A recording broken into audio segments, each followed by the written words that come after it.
Hi, I'm Pamela Waldrop. I'm president of Photo Gallery, and we're located here in downtown Huntington.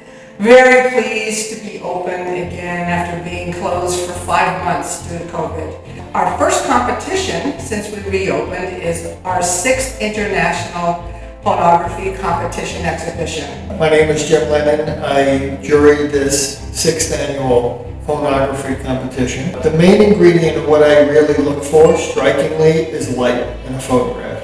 And then I look to see what people do with the light. All things, anything can really look incredible. In the right light at the right time, everything can look spectacular. So I love to take a position of really looking at what people do with light, how they pay attention to it, how it falls, how they shape it, how they use shadows as a subject matter. Sometimes you can have a photograph where there's got no solid subject in it, but the lighting and shadowing and highlighting and shape can actually create something that's as interesting as a subject. The phones, the instruments that we capture these photographs with, have come so far that it's really quite incredible. We're at the point now where the technology in the phones create such incredible quality of images, and the fact that people are getting used to having these things available all the time, the combination of all of that is creating just unbelievable work. Third place winner, Laura Warren, So Bleeding Heart. In the context of everything, one of the things that I really thought was great about this was her control over the image. It's not something that's centered. There's this balance on it that is a little bit, off kilter, but in a really positive way, in a straight way. The way the piece slices through the middle of the photograph, the yin yang of that one piece, and then there's this dramatic piece in the corner. Once again, it's a really good example. You look at that photograph.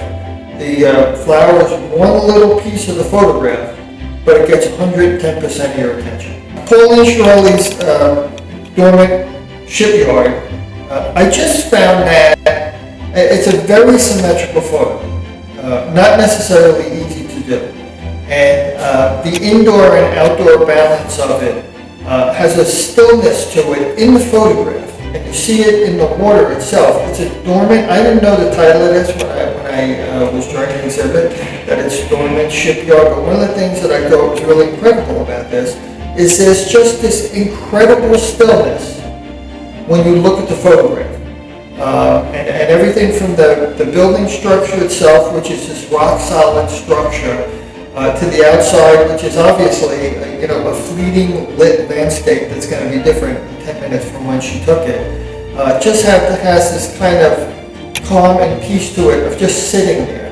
And I thought that was a great interpretation of what it was like, or what it would have been like to be in that and feel that moment in that place. In the first place, when the Karen Phillips, Olga Brulich flight, one of the things that I really loved about what she did is she took the photograph in such a way that the main subject in the photograph, that there's no mistaking where your attention goes, is the smallest piece in the photograph.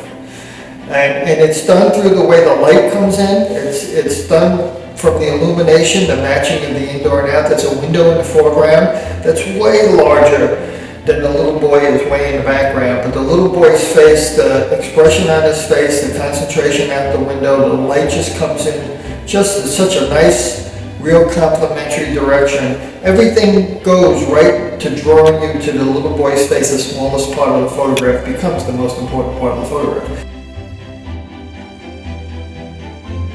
Laura Warren also got one of the honorable mentions, and her honorable mention is through the windshield of a car. It's a photograph. This is another one that I thought was the instrument she had, the phone, made this incredibly accessible for her to take. And this is a good example of when I went back and I looked at the ones who got people where there were more than one pick for the show. I looked at her too, and I was like, oh my God, I would never think that was the same person.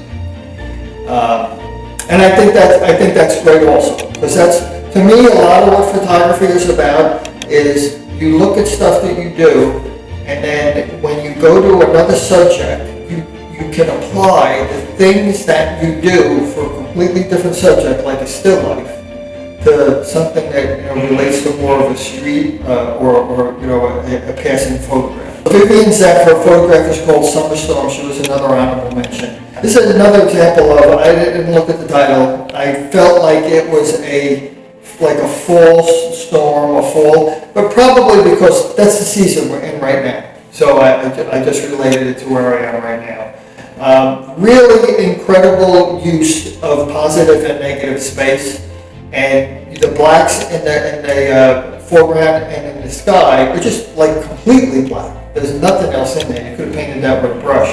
And then the contrast, that weight of that and the heaviness of that with the softness of what the clouds and the atmosphere is doing that outline the top of the sky. I just thought that was to look at that and isolate it and just catch that, I thought that was such a great thing. And then this wouldn't have done it for me. I wouldn't have picked this if this was in color. The other honorable mention is by Shelby Graham. It's called Pandemic Spiral. I just thought her treatment of the light and how that is, and how that shadow and highlight define that spiral. That's another one that I kept coming back to that just intrigued me. And it's not perfect. I mean, when I say it's not perfect, the spiral is not a perfect piece that she photographs. There are pieces in it that give it character, that make it very unique. So, the light is something that even if it was a light she set up and the light could have stayed there for 2 weeks, the piece itself would have deteriorated, would have changed. So we're at a point where the life of that, even though the light is not changing, the character and the life of that piece that she photographed is changing, and choosing to do it at that moment, that will not be repeated again. You won't get that, even if you had the same light, the whole piece would be different. That's the stuff I find makes a photograph interesting. Somebody established a point of view, somebody took a perspective, somebody actually carved out a voice that's theirs, and they expose themselves, so to speak. And then that, I find that very interesting. I mean, almost every single one of these pieces that are in here, I would just love to meet the person that did it. I'd love to just, sometimes it's just a little bit of people's character or personality, and you get it. You get it when you see the work they produce, and you get it when you see them, and you're like, oh, it'd be nice to see more of their work.